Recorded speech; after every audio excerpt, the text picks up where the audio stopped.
Welcome to Kindly Neurodivergent with Kay. Before we begin, I respectfully request that if you witness any pauses during this show, please continue watching. I'm composing a spontaneous comment or question, someone's processing their thoughts, in addition to repeating something that was unintelligible or misunderstood. It is natural discourse, and we can choose not to say anything while this is occurring. Today Westley Nelson is with me. He will be discussing stepping out of his comfort zone by going on road trips to concerts. Welcome, Westley. Thank you. It's nice to meet you.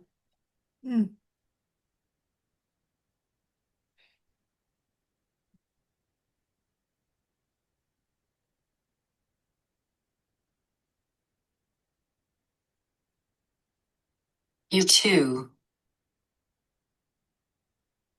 Of course. Please introduce yourself. Okay. Hello. So my name is Westley Nelson. I enjoy taking up photography, listening to music, writing, and I go swimming once a week to improve my mental health.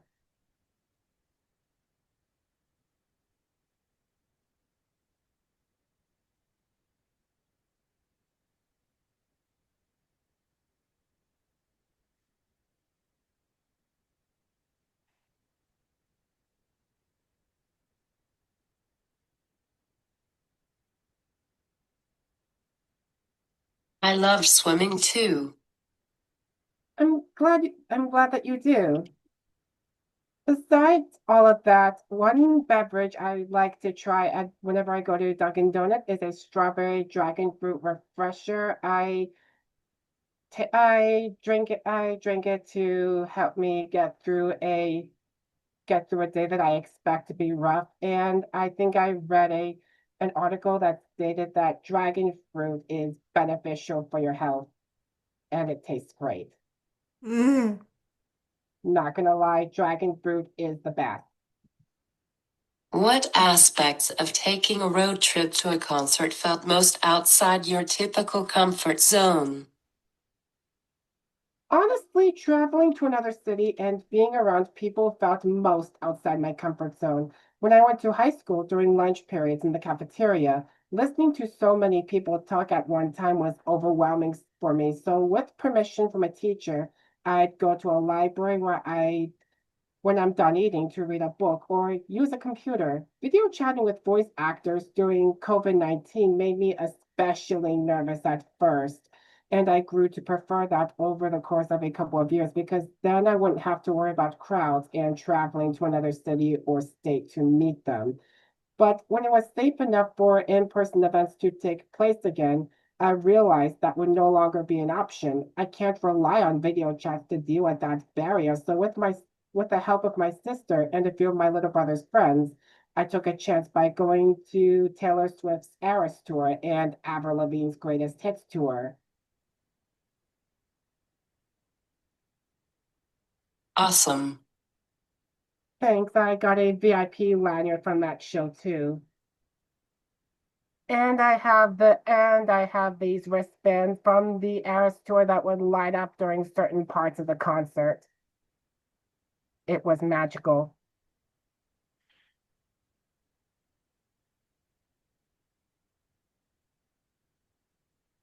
Do you wear headphones to help you? When I'm at home, it does. I listen to some ASMR music or simple noise like rain falling down or a river streaming to help me relax when I'm working.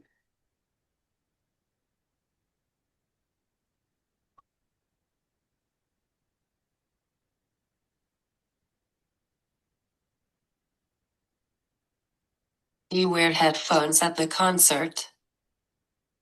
No, I've never had a need for them.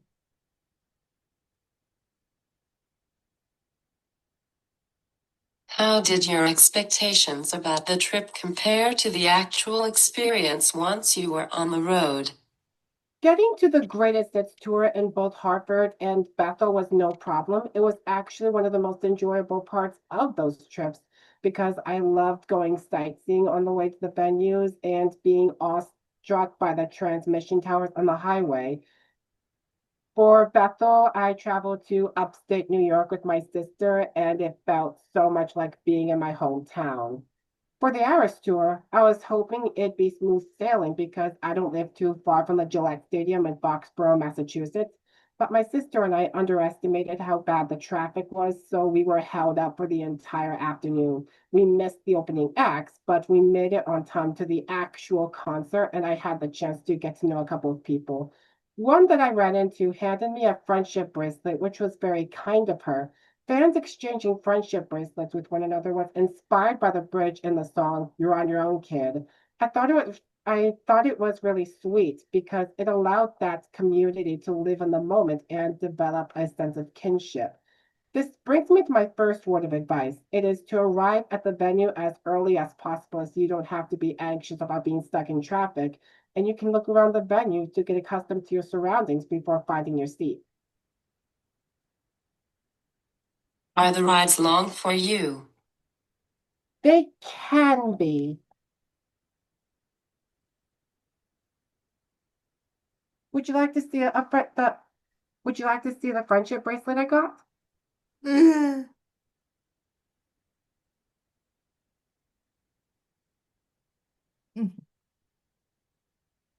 Here, it's green and it has the words debut on it, which basically references Taylor's first album. It's most fans call it debut because it just has her first and last name on it.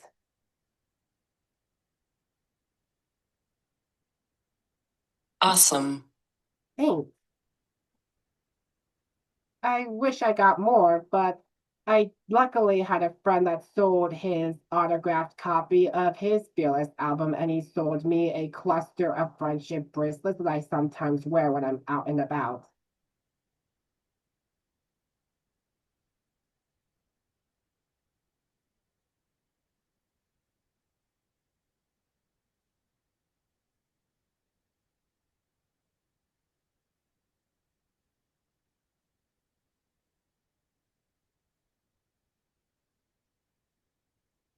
Does being late make you anxious?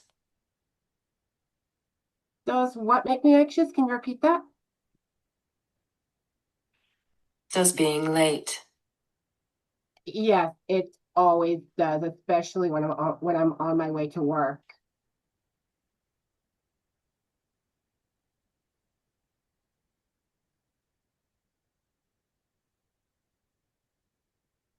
What helps you? Sometimes I take deep breaths, but the first thing I do when I know I'm going to be late for work is I call at least a half hour to 15 minutes in advance. But when it comes to going to going to a concert, I know that I have to be there as soon as possible. Otherwise, I that's over $200 I'm not going to get back.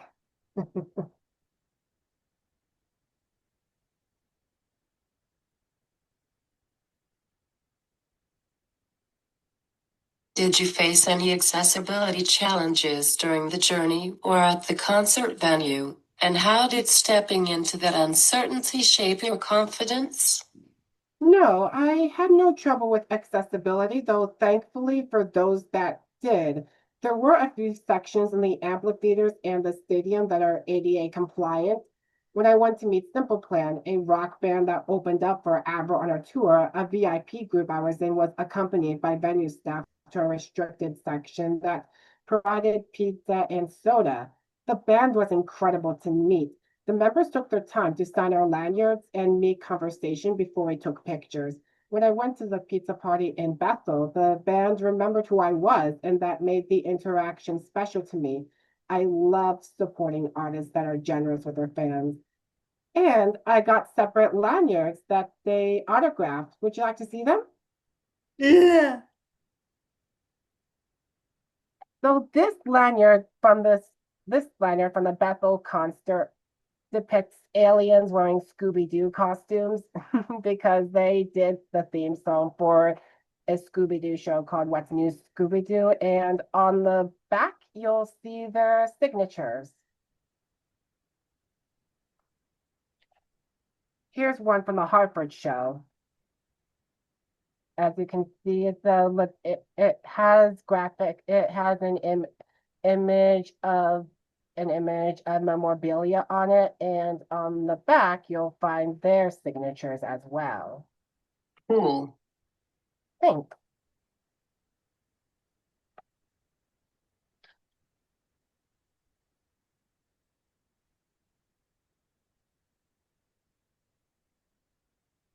What kind of music?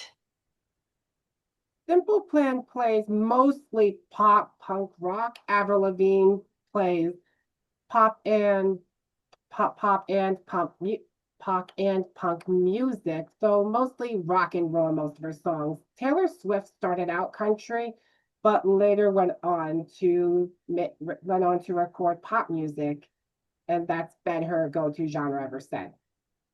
Interesting. Thanks. I really love the adversity in her art. What surprised you about yourself that you discovered only because you pushed yourself to go? What surprised me most was my confidence. I had always known that I have inner strength since it's a valuable quality that I hold on to in times of uncertainty. But going to these concerts opened up a door that got me to realize that it's a big world out there. Talking to people from different backgrounds and how Taylor and Avril inspired them showed me how I can be a more accepting person. I additionally came to understand that if I don't get over my discomfort of being in crowded places, I'd never be able to see the artists whose music I listened to for most of my life and enter a world that I could only see on social media. When I decided to tell myself that I can do this and it'll be worth the fun, I would be awestruck by what was going on. What I would be awestruck by what going to these in-person shows had to offer.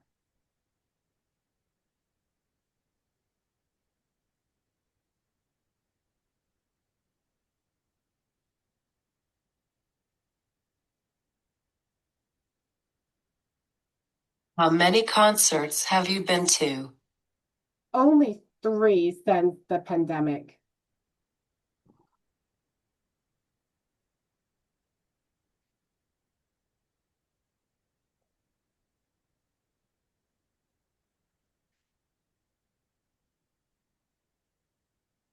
Any before?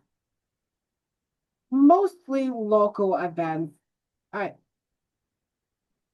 I think this summer I went to a concert that was performing uptown, and earlier in the winter I attended an open mic that was organized by a friend of mine that runs a music store. And that was at the community college where I got my associate's degree from. Do you sleep over at a hotel? I I did for the Eras tour. My sister and I stopped at that hotel on our way there to check in and get our rooms straightened out, but we didn't stay for very long because traffic was only going to get worse from there. When the concert was over, we were stuck in traffic for about an hour and a half, and I think we didn't return to our hotel until about 2 or 2:30 a.m. and I slept on a couch.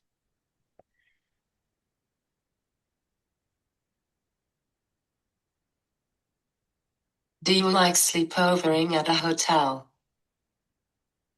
I wouldn't say it was my most pleasant experience because the couch wasn't very comfy, but at least it had a pool and breakfast was served near the lobby, which was an added bonus. It made up for the fact that the hotel room we stayed in only had one bed.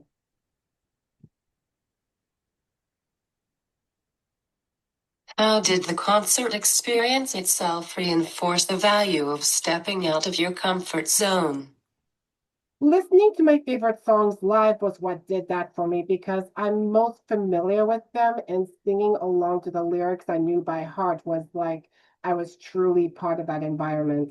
At the Eras tour, it rained the entire time my sister and I were there. Most people wore ponchos that didn't work, and my sister later told my father that she could have sworn she saw someone nearby wear a fisherman's coat. Although I was drenched, I didn't mind it because the sound of a downpour is calming to me, like I said regarding the ASMR I listened to help me concentrate. And Taylor Swift performing added an extra layer of comfort. She dubbed this concert the rainiest rain show that ever rain showed, and it made me feel special because I knew in the back of my head there wasn't going to be another concert like this. Looking back, what would you tell your past self who might have hesitated about taking these trips? And how will these experiences influence future adventures? It's strange to think about. While I like to think that I haven't changed a bit because I still get a little bit anxious being in social situations, it's easy to forget how far I came compared to the person I was that long ago.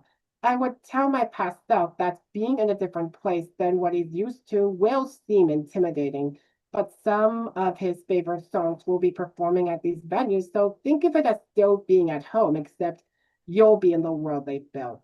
I would also play I'm Just a Kid to him on iTunes and tell him one day you're going to meet that band and they're going to treat you like you're a good friend to them. Regarding future concerts, if I do plan to go to another one, I would be prepared to expect the unexpected.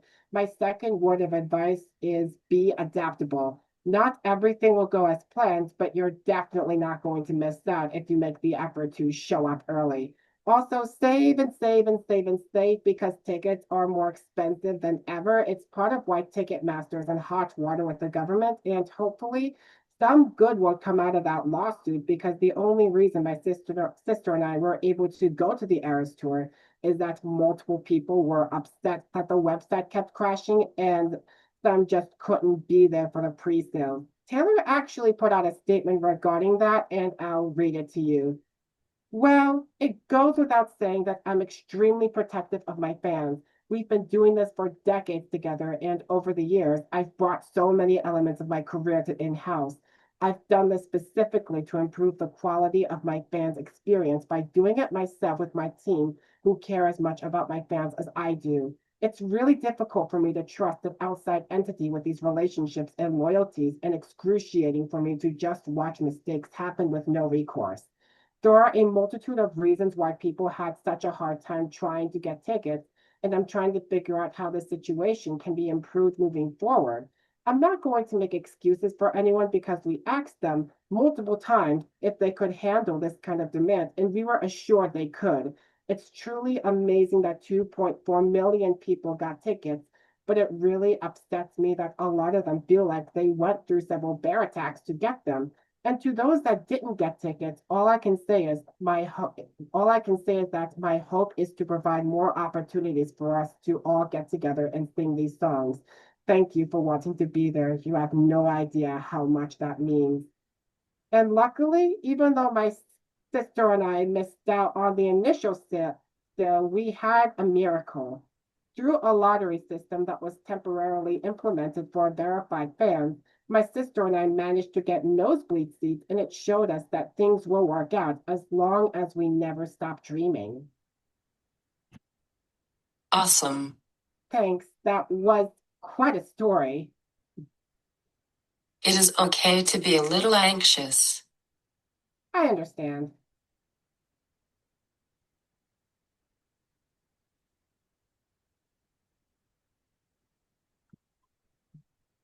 Thank you for being on my show.